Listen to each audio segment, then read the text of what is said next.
Acompanhe o slide, por favor. Voltei. Ainda bem que está impresso para a galera, né? Para poder enxergar bem, que o fundo deixaram. Então, quando a gente fala de biossegurança, é a segurança da vida, é a segurança das vidas que envolvem os profissionais de saúde e os profissionais e os pacientes que estão ali, ou os clientes que nós atendemos. Voltada muito mais para fazer prevenção em todas as áreas e eliminar riscos, no caso, né, em atividades de pesquisa, de produção, ensino, desenvolvimento tecnológico, saúde do homem, em qualquer pesquisa que vocês tiverem, tanto a saúde do homem quanto a saúde animal, e no próprio meio ambiente e no que diz respeito à qualidade de trabalho desenvolvidos. Isso é o conjunto de medidas, isso é biossegurança. Aonde que a gente encontra a biossegurança? Então, em todos os locais, a gente colocou aqui hospitais, indústrias, veterinárias, o foco nosso, né, os laboratórios, hemocentros, cai bastante, né, no edital de vocês, hemocentros, universidades, engenharias, medicina, higiene, e até mesmo na CIPA, a biossegurança está ali. Né, e a gente lembra que a biossegurança é importante termos esses cuidados para que não propaguemos, né, bactérias, vírus e outros que nós encontramos dentro dos locais de saúde. Legislação que rege a biossegurança está em cima da RDC 153, é uma RDC que fala dos serviços de hemoterapia. Uma delas, bem importante na biossegurança, é a hemoterapia, fazendo com que todos os funcionários sejam obrigados a estar protegidos de suas atividades. Esse serviço vai ter equipamento de proteção individual, então a gente tem EPI e a gente entra nas NRs para isso, né, as normas regulamentares, e eu lembro a vocês que a NR5 é a que vai falar da CIPA, a 6 fala dos EPIs. As duas estão intimamente ligadas nesta RDC. Deve haver tratamento periódico de toda a equipe, né, para ver procedimentos de segurança. Aí, ponho para vocês lembrarem quais são as NRs, quais são as normas regulamentares, coloquei ali para a gente lembrar, e vou destacar algumas delas que vão ser respectivas à saúde. A NR1, tudo bem, fala de disposições gerais, depois vem inspeção prévia, embargos, né? Aí começa a falar um pouquinho de saúde na NR4, essa nos diz respeito a 4. Ela vai falar, né, do SESMET, que é o Serviço de Engenharia e Medicina do Trabalho. Esse é importante para a nossa biossegurança. Outra NR importantíssima é a 5. Então nós temos a 4, 5 e 6 na sequência. A 5 fala da CIPA, né, Comissão Interna de Prevenção de Acidentes, está intimamente ligada à biossegurança. A NR6 vai falar do EPI, Equipamento de Proteção Individual, e também aborda equipamento de proteção coletiva. A NR7 também é da saúde, é nossa, é quando são os exames médicos que precisam ser feitos para ver como está a biossegurança antes de você entrar no seu trabalho, e é nesses exames admissionais, estão na NR7, admissionais, demissionais, periódicos, mudanças de função, todas elas exigem exames médicos, PCMSO, que a gente fala, né? É um programa de medicina ocupacional do trabalho, importante para a biossegurança também. A NR8 dispensa, né? Mas a NR9 também nos diz respeito, é a última NR que fala da saúde nessa página, que são os riscos ambientais. PPRA, é um programa, né, que vai mensurar a prevenção dos riscos ambientais de acordo com a nossa biossegurança.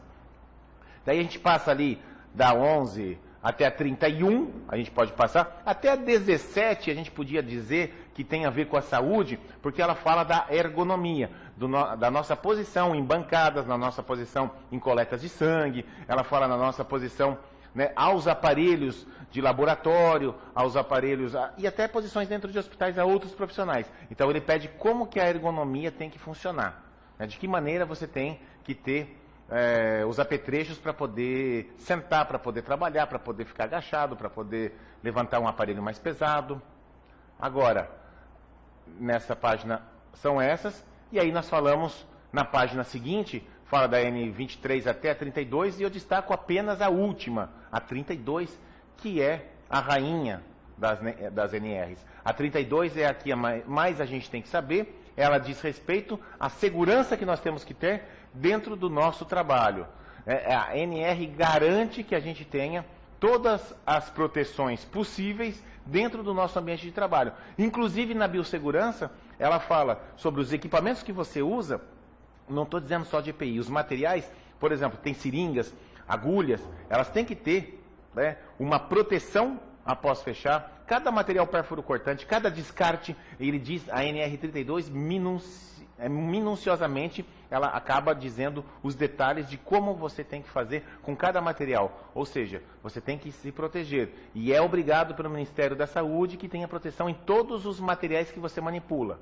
Inclusive, né, os que já foram manipulados, e aí a gente entra com os materiais biológicos principalmente. É uma NR tão importante e tão vasta que ela até pede para que o pessoal que vai estar trabalhando na saúde tenha a carteira de vacina em ordem para estar atuando no meio de saúde. Não entra em hospitais, em laboratórios, se não tiver pelo menos o mínimo de vacinas conforme a NR32 pede.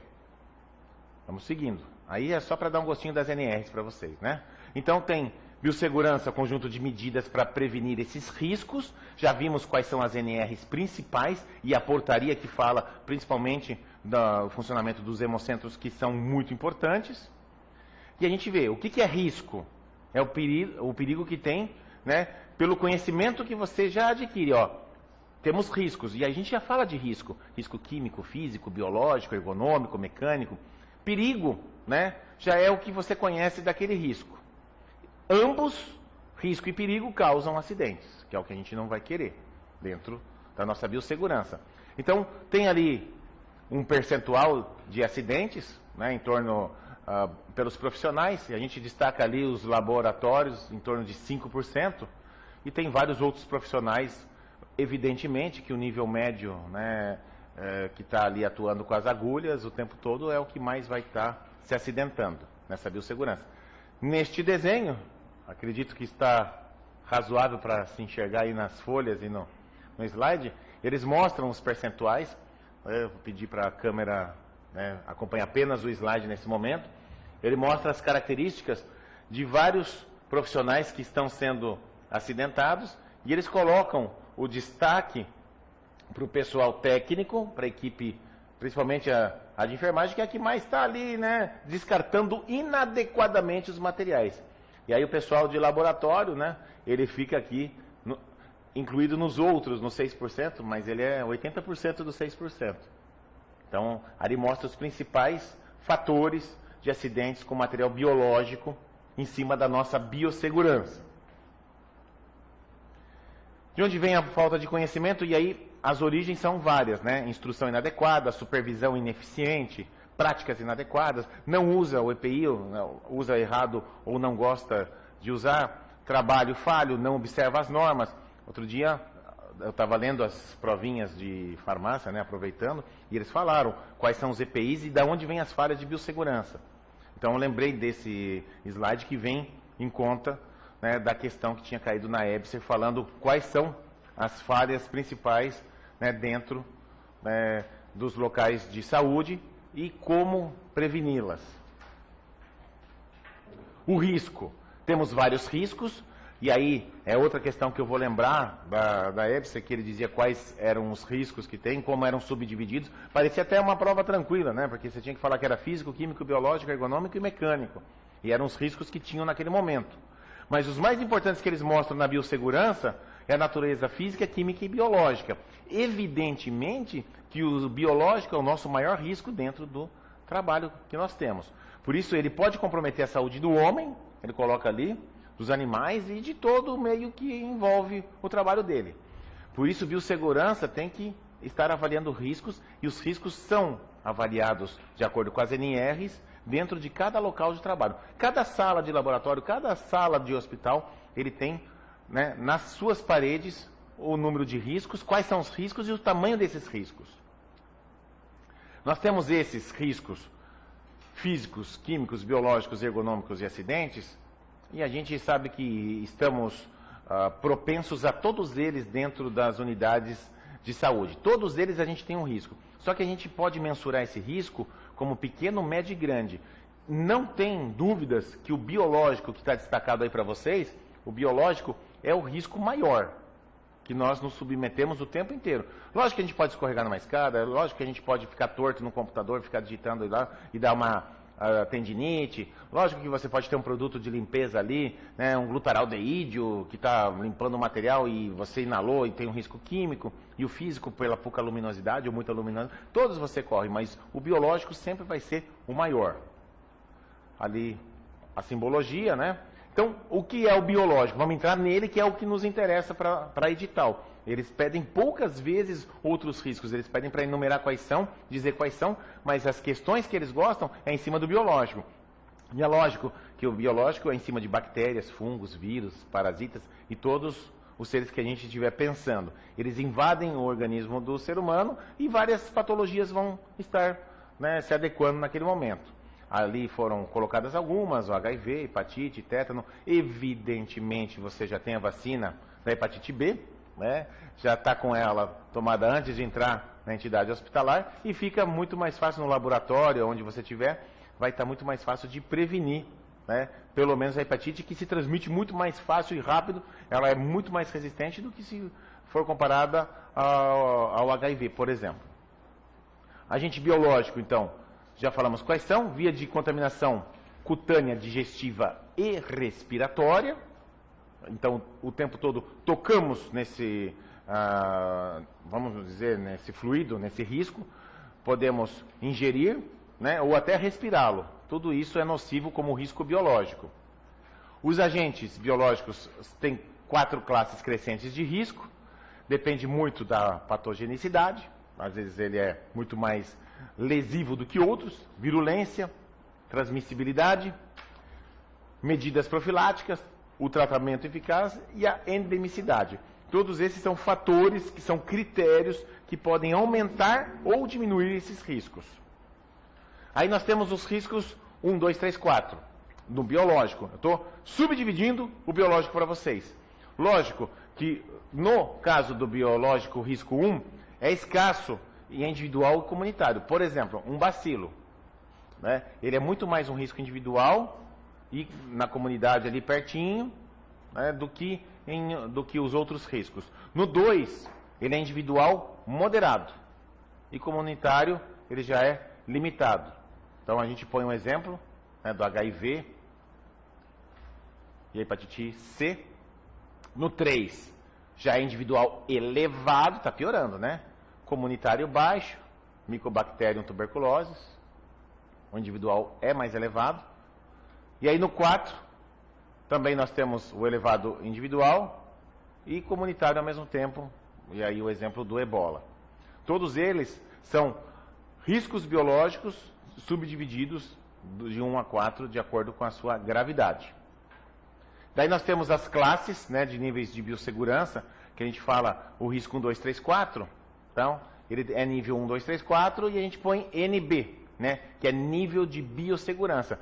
Assim como a classe deles, o NB tem os seus mesmos números, de 1 a 4. De acordo com o risco, é o nível de biossegurança. Ou seja, tem que investir muito mais na segurança de acordo com o risco que ele tem. E não é só o tamanho dele, né? É a classificação de risco em sua classe.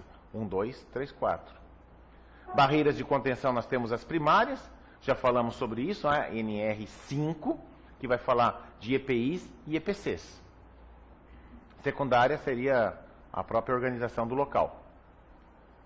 Exemplo, né, ali tem o Bacillus subtilis, que é um agente que não é conhecido por causar doença em adultos sadios. Barreira primária não seria necessário. E a secundária, bancadas abertas com pias próximas. Essa é a biossegurança, né? Chegar com as pias para poder, né, fazer os primeiros cuidados. Aí, hepatite C, hepatite B, IH e V é associado com doenças humanas. O risco é nas lesões percutâneas, na ingestão, na exposição da membrana mucosa. As barreiras primárias, o EPI ajuda, o acesso limitado, aviso de risco biológico, né, precauções com pérfuro cortantes. Ah, mas a luva não vai ajudar se perfurar o dedo com a agulha que tiver hepatite B. Tudo bem, a luva não ajuda, mas é uma barreira. Mas se for a hepatite B, né, vai fazer o quê? Mas acaba sendo uma barreira, melhor do que estar com as mãos desnudas. Mas como você tomou a vacina, então não tem esse perigo. E a barreira secundária seria a autoclavagem dos materiais.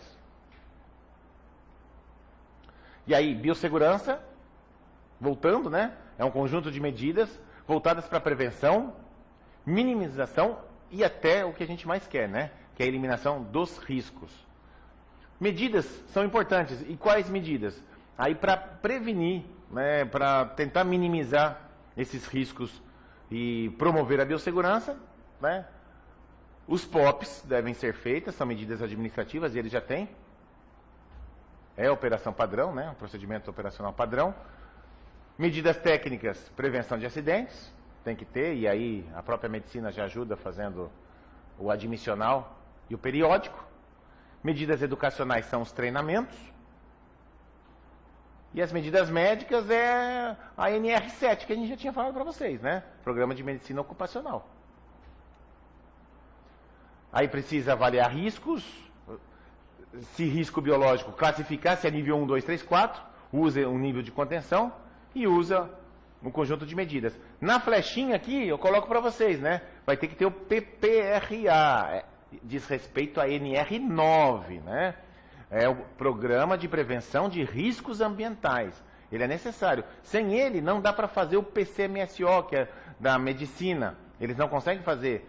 Como é que o médico vai chegar para o profissional que trabalha no laboratório e vai falar qual que é o risco que você tem se o PPRA não disse quais são os riscos? Então o PPRA vai avaliar o número de riscos e a imensidão deles, e aí o médico, quando fizer o admissional, ele vai poder pedir os exames e exigir o que é necessário para pôr apto, ou dar sequência, né, nos exames periódicos. Depende muito do PPRA.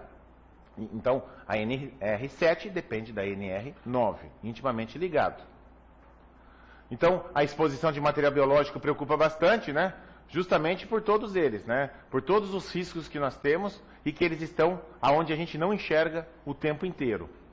Aí, risco do quê? Né? Colocamos aí algumas doenças para a gente lembrar: hepatite A, tuberculose, escabiose, hepatite B, vírus, herpes, meningite, C, né? Estafilococcus, influenza, tantos outros ali que estão espalhados e a gente não enxerga, né?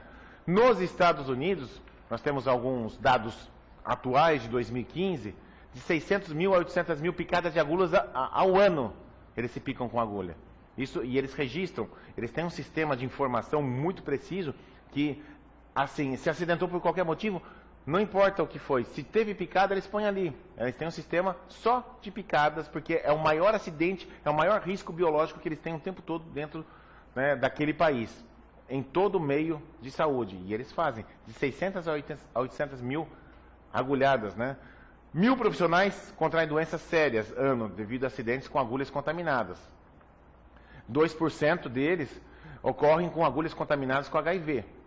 Foram 190 casos documentados, né, até julho de 2015, né, de infecção ocupacional pelo HIV.